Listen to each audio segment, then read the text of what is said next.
Hello students, this is class 6th and today we will study about the political science. This is the third book. Okay students, so in political science we will start the chapter number 2. Let's start the chapter. This is the chapter number 2.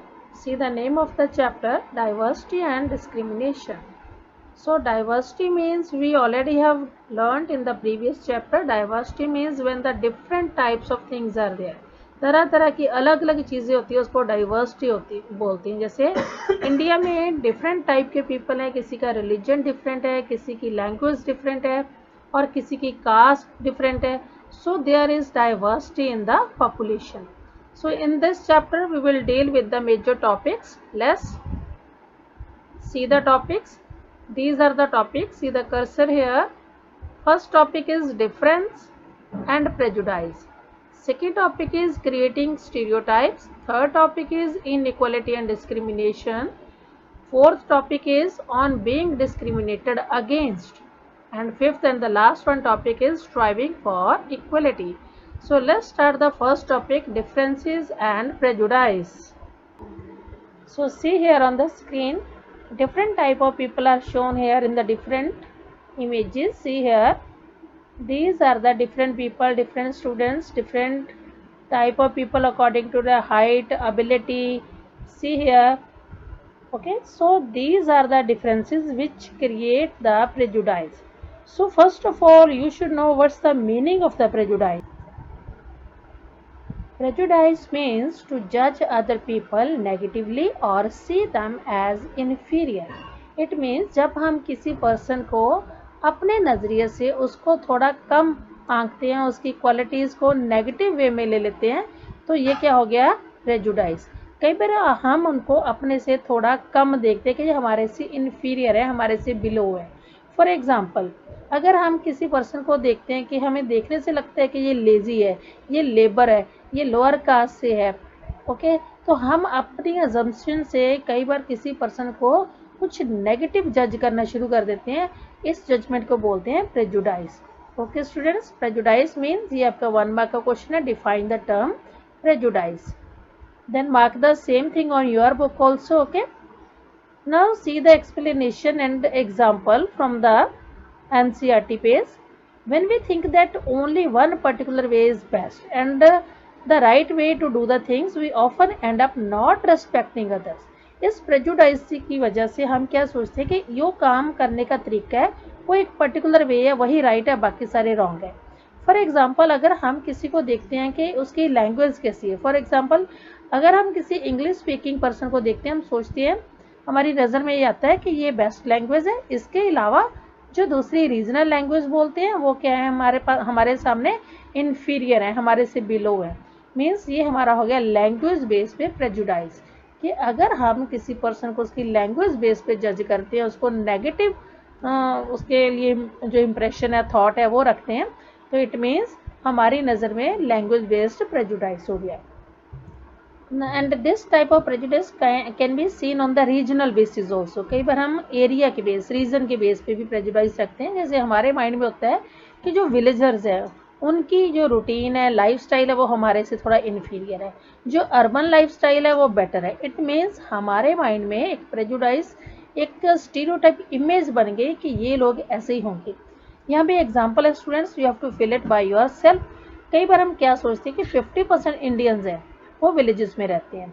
Villager जो हैं वो ज़्यादा caring नहीं होते, उनकी health के लिए वो कॉन्शियस नहीं होते.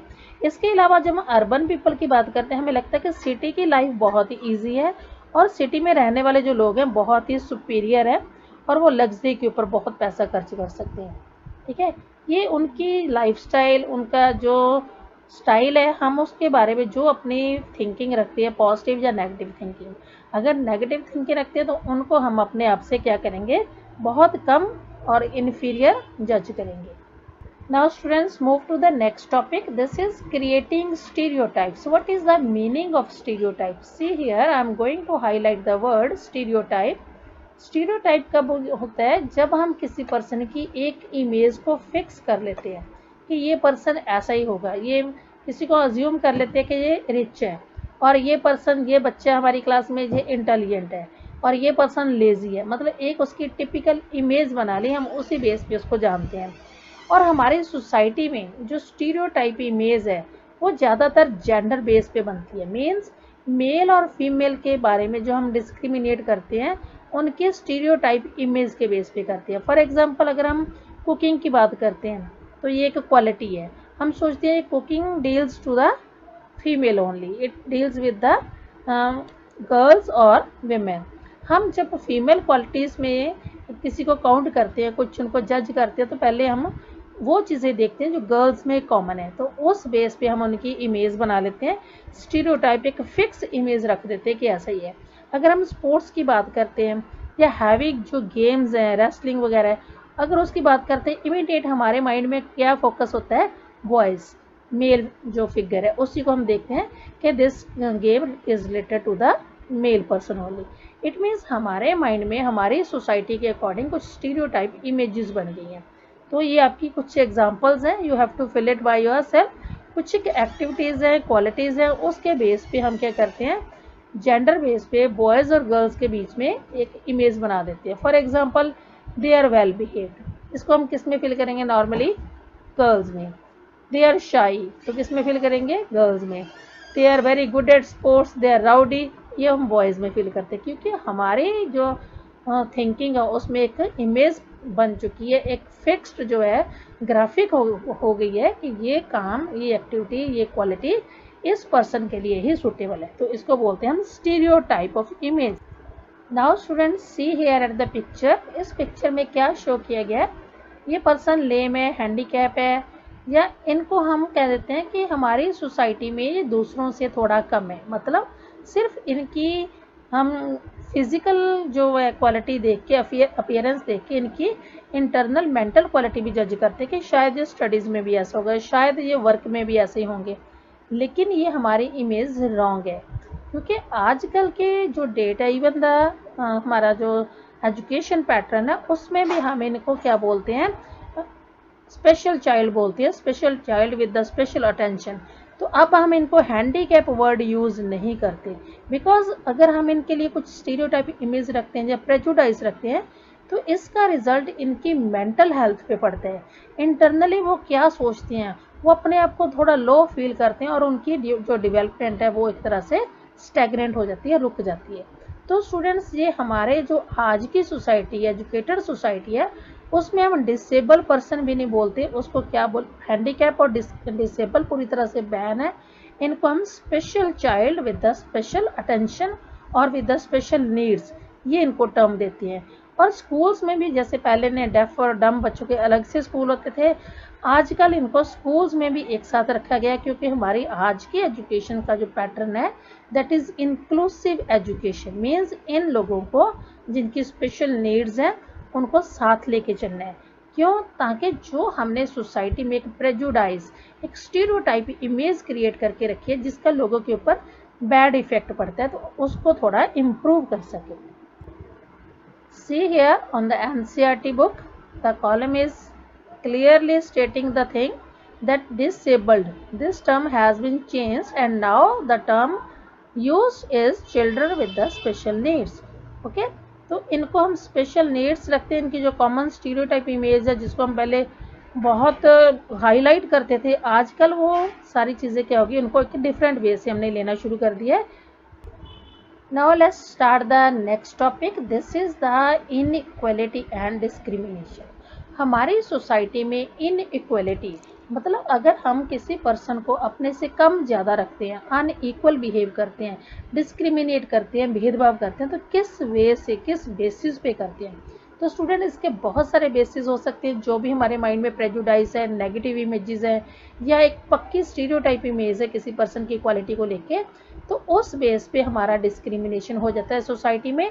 तो ये डिस्क्रिमिनेशन होता है कई बार उनकी एक्टिविटीज़ को लेके। सी द वर्ड एक्टिविटीज़, मतलब जो वो काम कर रहे हैं, जितनी तरह की वो जॉब कर रहे हैं हमारे आसपास में, नेबर में, हम देखते हैं कि अगर कोई पुअर जॉब या पुअर एक्टिविटी में है, लो लेवल एक्टिविटी में, जैसे किसी का काम है वेल में से, कुएं में से पानी खींचना, हैंड पंप चलाना, या फिर दूसरों को वो अलाउ करते हैं, कोई कप वगैरह धो रहे हैं, कप ग्लासेस, तो उस वे में हम डिस्क्रिमिनेशन करते हैं।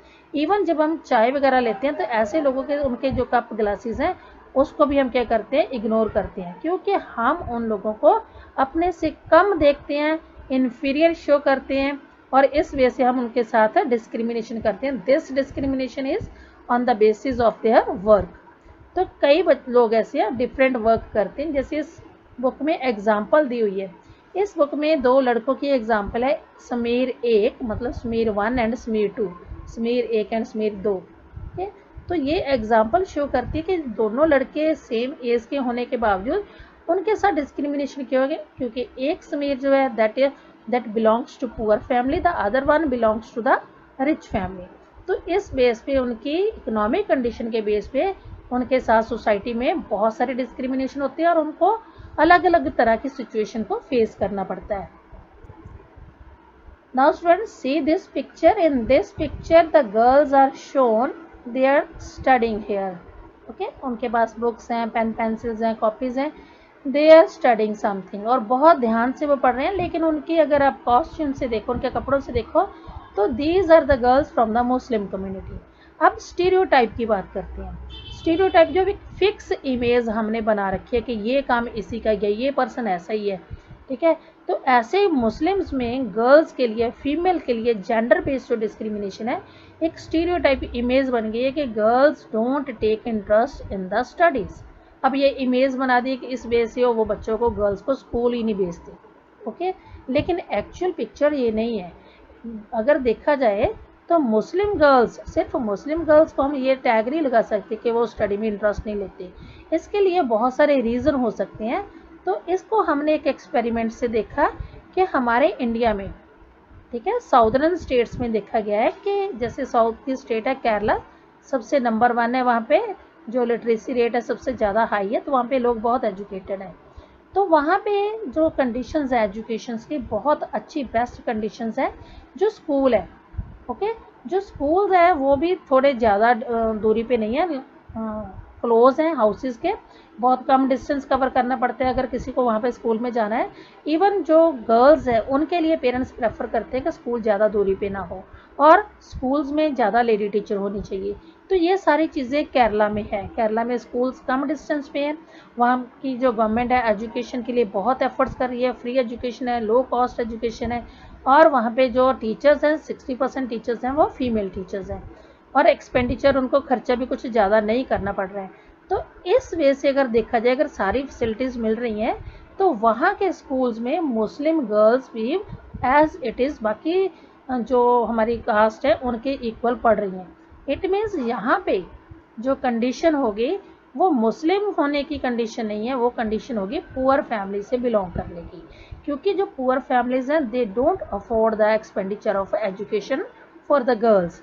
लेकिन अगर वो सारी चीज़ें फ्री में मिल रही हैं, ईजिली मिल रही हैं, even the girls from the Muslim family they also attend the school in the large number.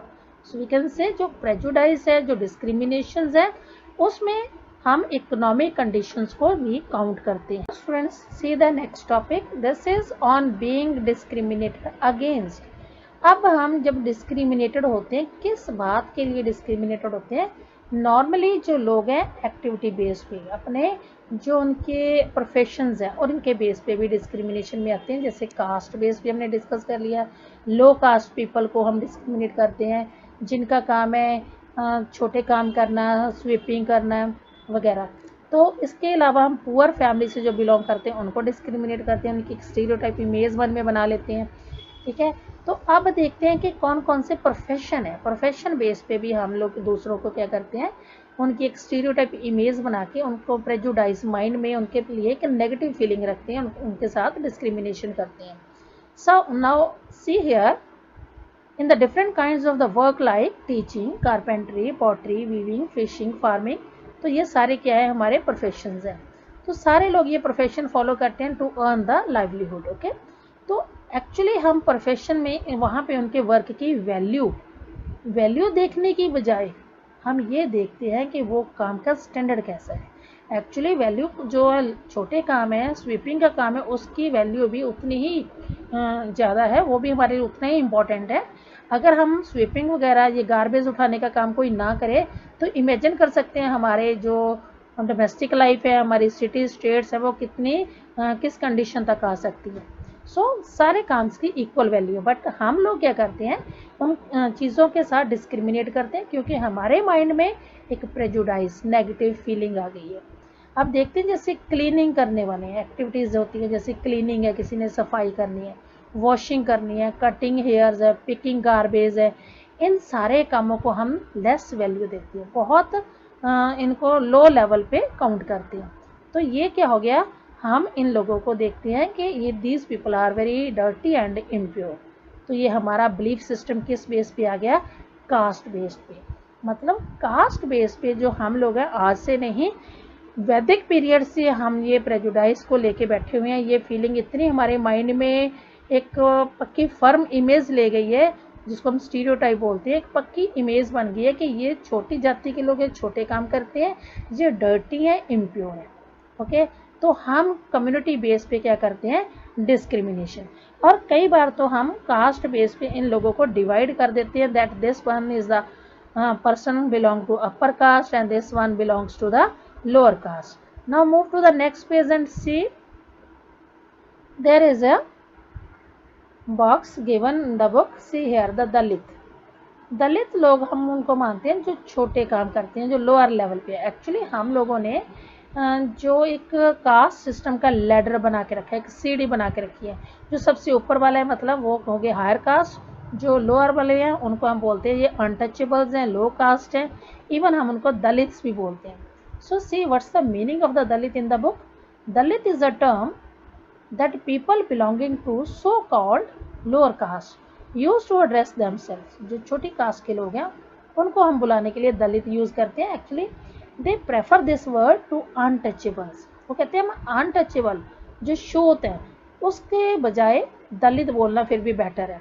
दलित होते हैं the those who have been broken, मतलब जो टूटा हुआ ब्रोकन है, जिसको पूरी तरह से हमने सारी प्रोविजंस नहीं दी, सारी फैसिलिटीज नहीं दी है। This word according to Dalit shows how social prejudice and discrimination have broken the Dalit people. Actually ये एक तरह से हमने उनकी मेंटल स्टेट, जो उनकी मेंटल कंडीशन है, उसको तोड़ दिया है। तो लेकिन गवर्नमेंट ने इस चीज़ को बैन कर दिया। आजकल गवर्नमेंट क्या रेफर कर रही है कि हमने दलित या अनटचेबल वर्ड नहीं बोलना है, इनको हमने टर्म दी है शेड्यूल कास्ट।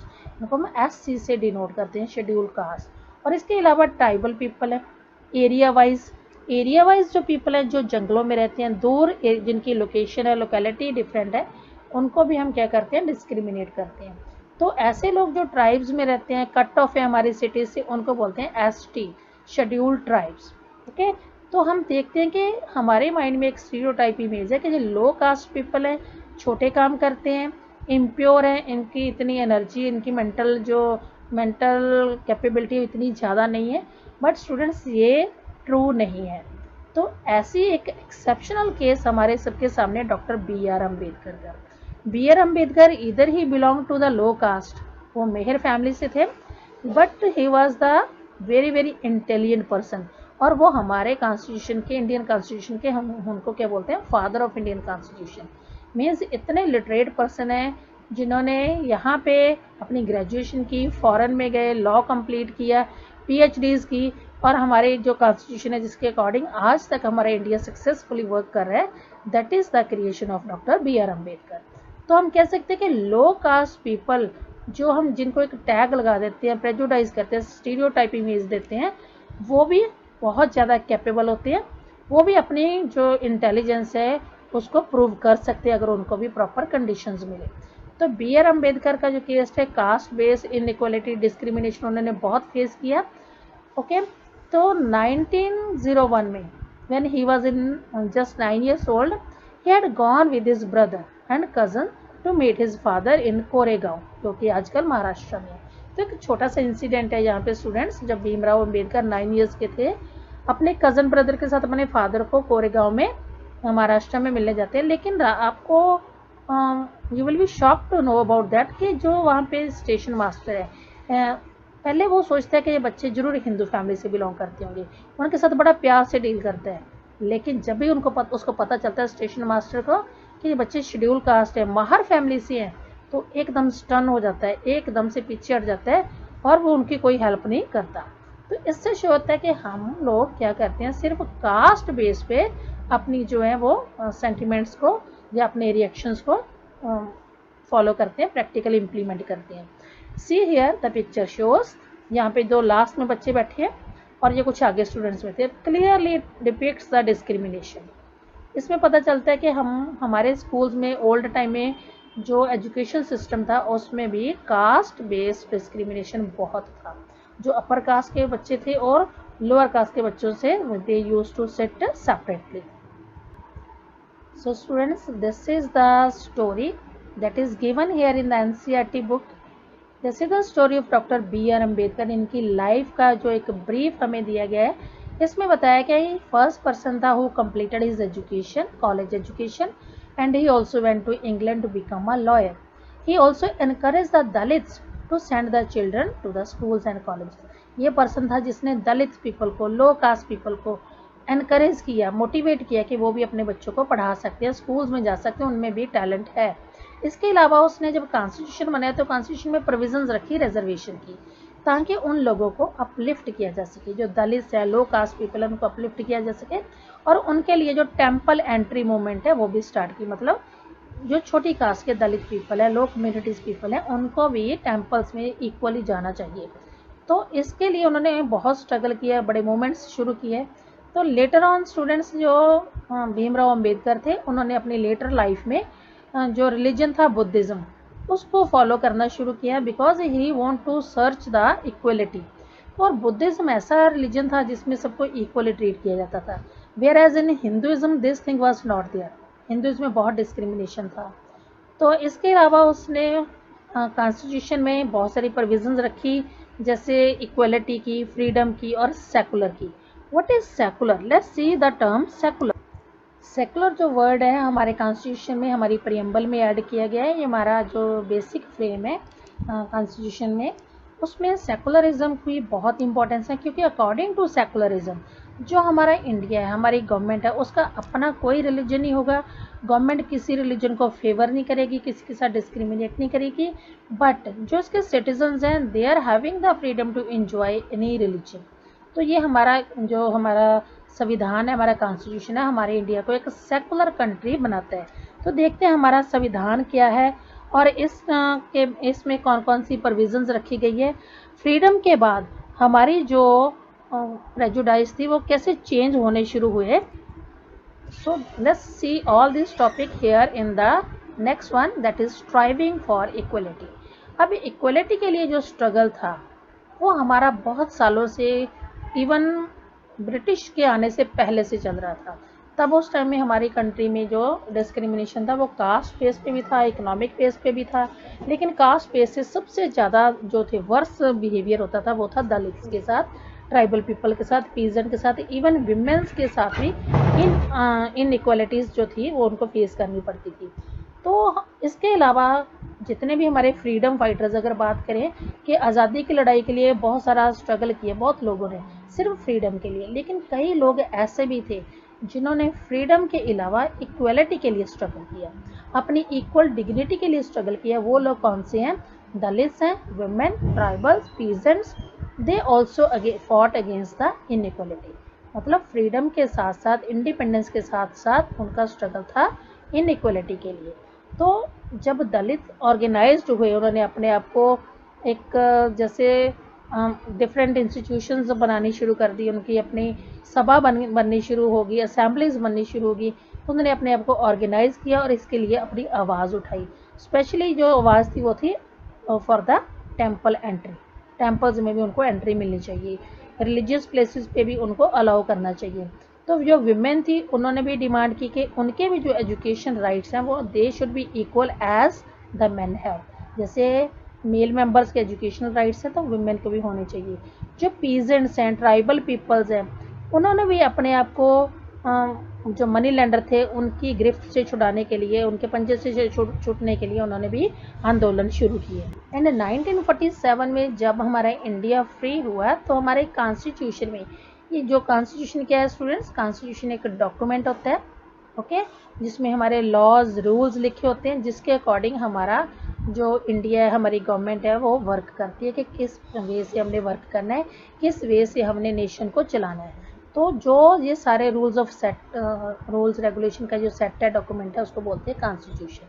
तो ये कॉन्स्टिट्यूशन फ्रेमर में सबसे इम्पॉर्टेंट कौन थे? हमारे डॉक्टर बी.आर. अम्बेडकर। इनको हम बोलते हैं फादर ऑफ इंडियन कॉन्स्टिट्यूशन। इसके अलावा इंडियन कॉन्स्टिट्यूशन में बहुत सारे प्रोमिनेंट मेंबर्स थे, बहुत जो एजुकेटेड पर्सन थे, पर्सनालिटीज़ थी, बहुत इंटेलेक्चुअल पर्सनालिटीज़ थी। उन सब ने एक अपना जो सजेशन दिया कि इंडिया को जो डाइवर्स कंडीशन में है, जिसमें बहुत तरह के religious, caste based, language based, अलग अलग तरह के लोग हैं, मतलब डाइवर्सिटी है, फिर भी सबको एक यूनाइटेड कंट्री में बना के रखने के लिए उन्होंने कुछ बहुत अच्छे रूल्स फ्रेम किए। उसके लिए उन्होंने सबको दी इक्वलिटी, कि अगर सारे इक्वल हैं, अगर सबको फ्रीडम इंजॉय करनी है, तो इस वे से उनको एक साथ यूनिटी में रहना बहुत ज़रूरी है। तो जो राइटर है इंडियन कॉन्स्टिट्यूशन के, they said that respect for diversity was significant element in ensuring equality. अगर हम इक्वलिटी चाहते हैं तो सबको एक दूसरे की जो डाइवर्स पीपल हैं, चाहे लैंग्वेज बेस पे हैं, चाहे रिलीजन बेस पे हैं, चाहे उनकी वर्क इकॉनमी के बेस पे हैं, तो सबकी रिस्पेक्ट करनी चाहिए। इक्वली रिस्पेक्ट करेंगे तो वो यूनिटी में रहेंगे। अगर वो यूनिटी में रहेंगे तो अपने इंडिपेंडेंस को कायम रख सकते हैं, अपनी आज़ादी को कायम रख सकते हैं। तो उन्होंने बोला था कि हमें बहुत सारे राइट्स हैं, जैसे राइट टू रिलीजन है, फ्रीडम टू स्पीक है, और speak, we can follow any language, any religion, we can celebrate our festivals, we can express our feelings freely.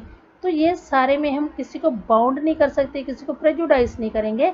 अगर इक्वली मानेंगे, सबको रिस्पेक्ट देंगे, तो क्या होगा, हमारी गवर्नमेंट कॉन्स्टिट्यूशनल वे से डेवलपमेंटल वर्क अच्छे से कर सकती है। तो इसके लिए सबसे पहले हमारे कंट्री को क्या बनना होगा? Secular country. मीन्स यहाँ पे रिलीजन के नाम पे किसी तरह का कोई डिस्क्रिमिनेशन नहीं होना चाहिए, और ना ही कास्ट बेस पे किसी के साथ कोई डिस्क्रिमिनेशन होना चाहिए।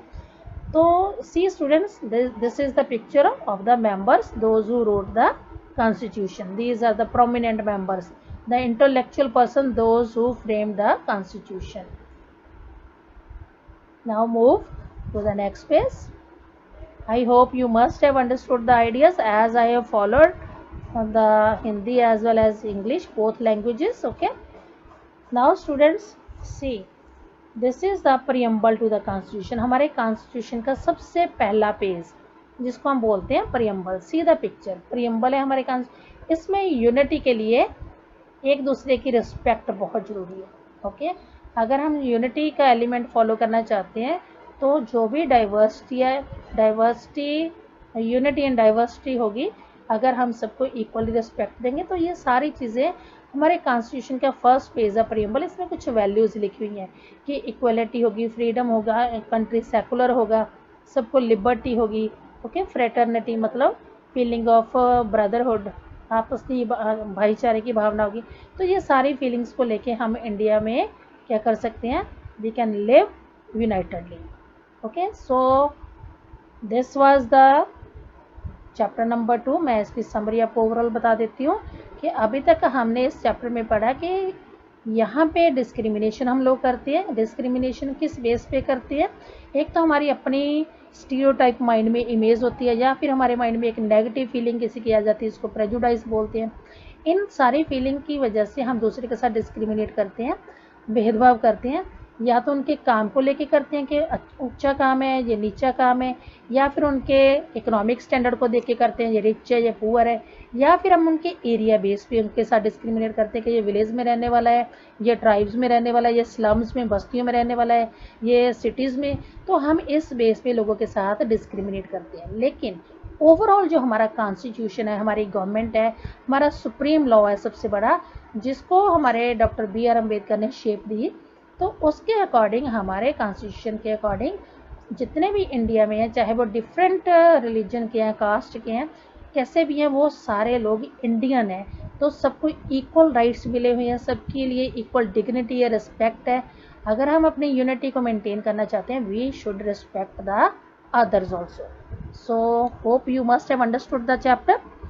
So students, I would like to suggest you to watch the video again If you don't understand in once, please watch the video again and solve the exercise which I am going to send you in the PDF form.